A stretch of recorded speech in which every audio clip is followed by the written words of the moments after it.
Dear student, السلام علیکم۔ میں آپ کی اردو کی ٹیچر مس روبینہ آج آپ کو آپ کے سلیبس کی آخری نظم شکر نامہ کے بارے میں سمجھاؤں گی۔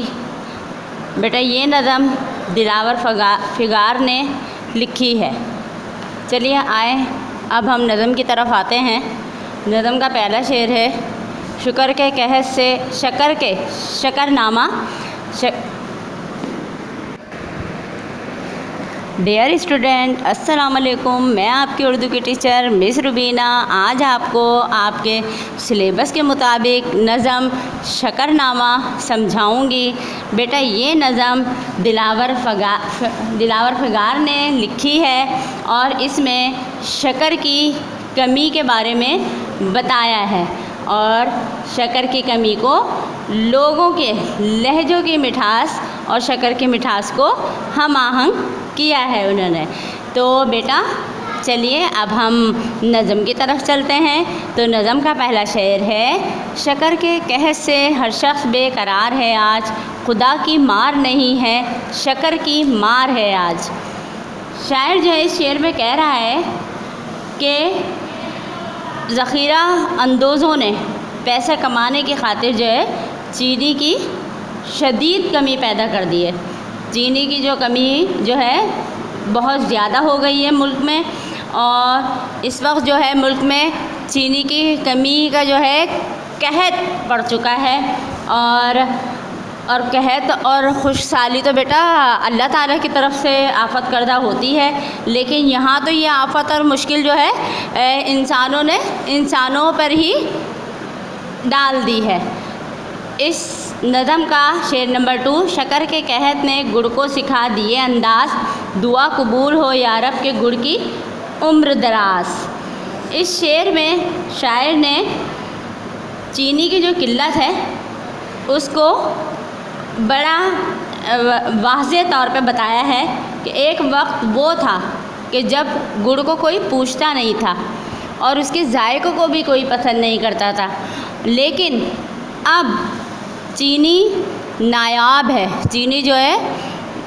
نہ ملنے کے برابر ہے، تو لوگ جو ہے خوشی خوشی گڑ کا استعمال کر رہے ہیں اور گڑ بھی چینی کی طرح غائب نہ ہو جائے، اس لیے کہ جس چیز کی مارکیٹ میں طلب زیادہ بڑھ جائے تو وہ چیز مارکیٹ سے غائب ہونے لگتی ہے۔ تو شاعر نے کہا ہے کہ گڑ کی عمر دراز ہو۔ تو شعر نمبر 3: شکر نے مار دیا ملک کے طبیبوں کو، نہ جانے کس کی نظر لگ گئی غریبوں کو۔ شاعر نے اس شعر میں شکر کی کمی کا ذکر اس طرح کیا ہے کہ حکیم حضرات جو ہوتے ہیں، جو دوائیاں اپنی بناتے ہیں، وہ تمام زیادہ تر دوائیوں میں اور مختلف معجونوں میں تیاری کے مراحل میں جڑی بوٹیاں اور شکر جو ہے وافر مقدار میں استعمال کرتے ہیں، اور ڈاکٹروں کے مقابلے میں حکیموں کی دوائیاں بھی بہت زیادہ سستی ہوتی ہیں۔ ان دوائیوں سے زیادہ تر جو ہے غریب طبقہ فائدہ اٹھاتا ہے، لیکن اب شکر کی کمی کے باعث حکیموں کے ساتھ ساتھ غریبوں کو بھی لے ڈوبا ہے شکر کی کمی، کیونکہ نہ دوائیں تیار ہو رہی ہیں اور نہ غریب لوگ ان دواؤں سے فائدہ اٹھا رہے ہیں۔ اگلا شعر ہے: شکر کا قحط ہے یارو نمک کی چائے پیو، غرض یہ ہے کہ مقدر جو کچھ پلائے پیو۔ اس شعر میں شاعر جو ہے بڑے مزاحیہ انداز میں بیان کر رہا ہے اس شعر کو، کہ اور لوگوں کو جو ہے نمک کی چائے پینے کا مشورہ دے رہا ہے اور کہہ رہا ہے کہ یہ مصیبت جو ہے چینی کی ہماری ہی لائی ہوئی ہے، ہم ہی اس کے ذمہ دار ہیں، لہذا نقصان بھی ہمیں ہی اٹھانا پڑ رہا ہے۔ اس لیے کہ جب تک اب ہمیں کیا کرنا چاہیے کہ جب تک چینی نہیں مل رہی ہمیں نمک کی چائے پر ہی گزارا کرنا چاہیے۔ اس کا اگلا شعر ہے: شکر جو مل میں ملی تھی، شکر جو مل میں تھی کیا ہو گئی خدا معلوم، نہ ابتدا کی خبر ہے نہ انتہا معلوم۔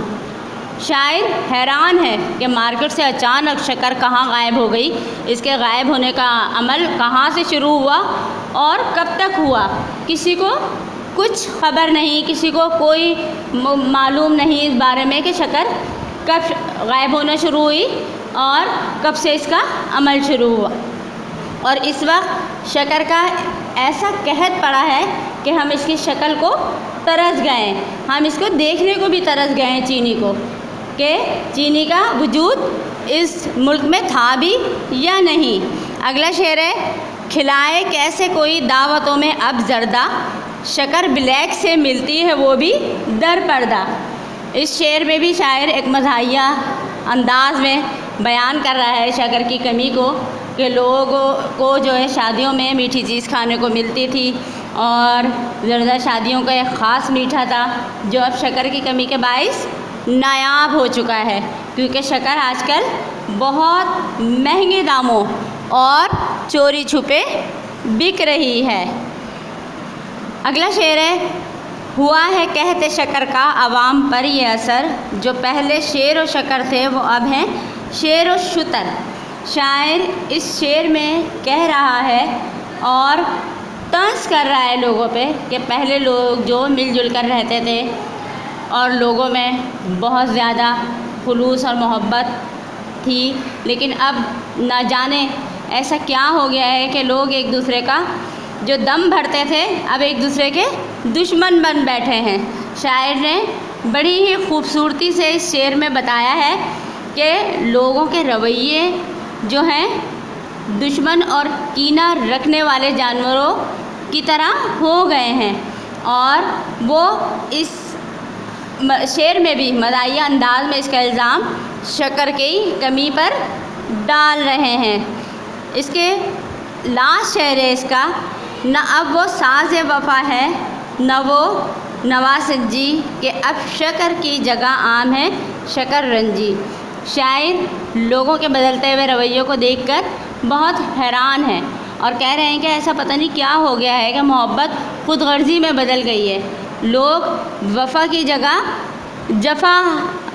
سے کام لے رہے ہیں، یعنی کہ لوگوں میں احساس بالکل ختم ہو کر رہ گیا ہے، لوگوں میں محبتیں ختم ہو گئی ہیں، لہجوں میں جو مٹھاس اور دل میں محبت ہوتی تھی اب وہ جو ہے بندہ جو ہے ہر بندہ غرض کا بندہ ہو گیا ہے۔ شاعر نظم کے آخری شعر میں معاشرے میں ہر طرف نظر آنے والی رنجشوں اور بدگمانی کی فضا کو شکر کی کمی سے منسلک کر رہا ہے۔ بیٹا تو آپ کو اس غزل کے اشعار کی تشریح سمجھ میں آ گئی ہوگی کہ شاعر اس نظم میں کیا سمجھانا چاہ رہے ہیں، اور اس غزل کے مطابق اس نظم کے مطابق جو آپ کو کام دیا جا رہا ہے اس کو لازمی مکمل کریں اور لرننگ کی طرف آپ آئیں۔